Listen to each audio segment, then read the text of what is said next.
This is what every La Liga superstar needs right now.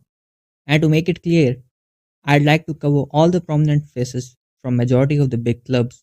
However, if we miss somebody, we might cover that in the second part. And the goalkeepers won't be included in this video since nobody considered them as the prominent faces of the club, unfortunately, in today's world. So we'd be starting with the Real Madrid players, and the first name which comes into mind is definitely Kylian Mbappe. Now, talking about this man, he is somebody who has already won the Golden Boot last year, and with 19 goals and 2 assists in 18 games for Real Madrid this season, Mbappe is having one of the best form of his career. So what does he needs right now? I'd say he just needs to continue his goal scoring form and stay fit throughout the season. And on top of that, he wants Real Madrid to win some significant trophies this year. Because despite being labeled as a generational talent who was about to dethrone Messi and Ronaldo at just 18 years old, Kylian Mbappe has failed to win a single Ballon d'Or despite being 26 this year. And to see a guy who was literally a hospital meme just 2 years ago win a Ballon d'Or before Kylian Mbappe has to be a serious embarrassment for the name of Mbappe. But things are actually looking good for Kylian Mbappe this year. He is in a very lethal striking form. His club is at the top of La Liga with their arch rivals looking very sloppy in the title race. And under a tactically astute manager like Xabi Alonso, Real Madrid might make a serious run for the UCL title. And if everything goes into Real Madrid's favor, Kylian Mbappe is surely gonna win the Ballon d'Or, being the face of Real Madrid. Next, we gotta talk about Vinicius Jr., the man who has been on a mission to play at a 10x level ever since losing on to the Ballon d'Or in 2024. But unfortunately, whenever the big night arises, this guy keeps giving us the never-ending content for the social media memes. But keeping jokes aside, Vinicius really needs to focus on football more than messing up with rival fans and players. He also needs to accept the fact that he's no longer Real Madrid's main guy. Kylian Mbappe is just a better player and a goal scorer than him. Last season, there were countless incidents where selfish approach by Vinicius led to Real Madrid wasting countless opportunities. And this year, he needs to focus more on the team play rather than his individual highlights. Overall, he has shown signs of maturity in his game, which is why Madrid is looking more as a team this year as compared to last year. Next, we have the famous Englishman, Jude Bellingham. For him, I'd just say he needs to unlock his 2023-24 season form. A player who was a pressing machine and an incredible goal scorer. People need to realize he's not a playmaking midfielder but rather a goal scoring midfielder. Despite being labelled as Tappingham, he needs to play to his strength.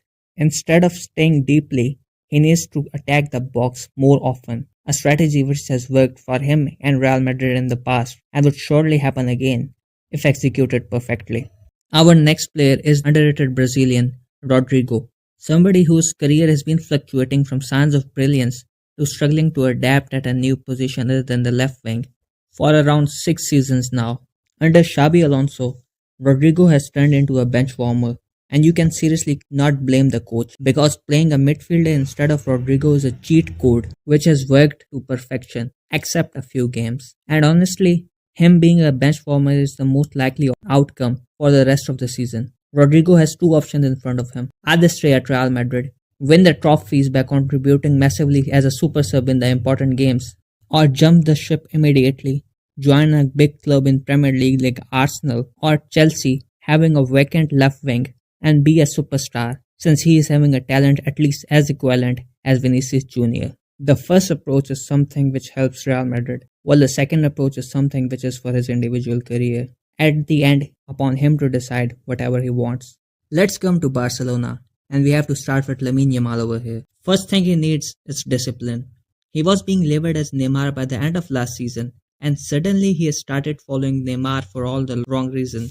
From excessive partying with girls to unnecessarily inviting the beef on social media, his form has continuously dipped throughout the season. Even though he was incredible against Club Brugge last night, he seriously needs to stay away from social media and Nicky Nicole. If he stays disciplined, he is undoubtedly the biggest talent in world football right now, and nothing can stop his rise other than any unfortunate injury. The third Barcelona star has to be Pedri, the single most important player for making Hansi Flick's system functional with his tempo controlling ability and so on. The reason Barcelona won the domestic treble last year was due to Pedri staying match fit for the majority of the season, something Barca lacked in the previous season. And similarly, Barca needs Pedri at full fitness this year as well to compete for the UCL and La Liga. The other thing he needs is inclusion of goals in his games. He has shown he can score some extraordinary goals, but he has to increase the quantity. And this is what Pedri wants. Next, we have Rafinha, somebody who shocked everybody last season with 61 GA in 64 games. Only player to do so in a season after Messi and Ronaldo left Europe. And right now, he just needs to replicate that goal scoring form. This season, he needs to stay injury free. Since we have seen FC Barcelona struggling without a reliable goal scorer like him in the recent matches, if he replicates his last season numbers, Barcelona might win the UCL this season, along with a treble after 11 years long wait. Plus, he also has to improve his PR, since that's an important factor to win the individual awards based on journalist voting. And lastly, let's talk about the third biggest club in Spain, Atletico Madrid. And the main man which comes to mind is their young sensation Julian Alvarez. Just 2 seasons ago, Julian Alvarez had a problem at Manchester City. He had a lack of playing time due to a striker like Erling Haaland already being a main man of Manchester City. And after forcing his transfer to Atletico Madrid, he did become a main man at Atletico Madrid, but he is facing a new problem right now. A lack of a competitive team. A team like Atletico Madrid which is mostly focused on a defensive setup. He's surely getting the regular minutes, but the possibility of the winning trophies in the presence of other two teams, Barcelona and Real Madrid, is looking unlikely. And thus, according to reports, Julian Alvarez wants to leave Atletico Madrid. Well, honestly, I think this season he should give it his all. They should try to win a trophy as much as possible. But if Atletico fails to win a trophy this year as well, I think it will be the best in the interest of Alvarez to jump the ship and find a more competitive team elsewhere. The best option for Julian Alvarez has to be Barcelona, the club of his countryman Lionel Messi, and even Barcelona would be desperately in need of a striker once Lewandowski is leaving Barcelona. But watching their financial condition, I don't think they can afford a player of 120 to 130 million price tag just yet. So Alvarez might have to choose another club, and from them, a club like Bayern Munich or another Premier League club in hunt for a striker might be another feasible option for Julian Alvarez. Because if he stays at Atletico Madrid, he might just end as another underrated guy like Antoine Griezmann. And lastly, we have to talk about Antoine Griezmann, one of the most underrated players of our generation. The man who seriously underachieved, the reasons being both hard luck and bad career decisions by him. Right now, he is running the final years of his contract. He has a contract till 2027. He might not win anything significant at a club level. He'd surely retire as one of the few legends of Atletico Madrid. And once he retires, he'd most probably settle in MLS for the final years of his career. And in the 2 final years of his contract, I think a trophy like Copa del Rey or even a Super Cup might be sufficient for him to retire happily from Atletico. That's all for today. I hope you liked the video. Please like and subscribe the channel.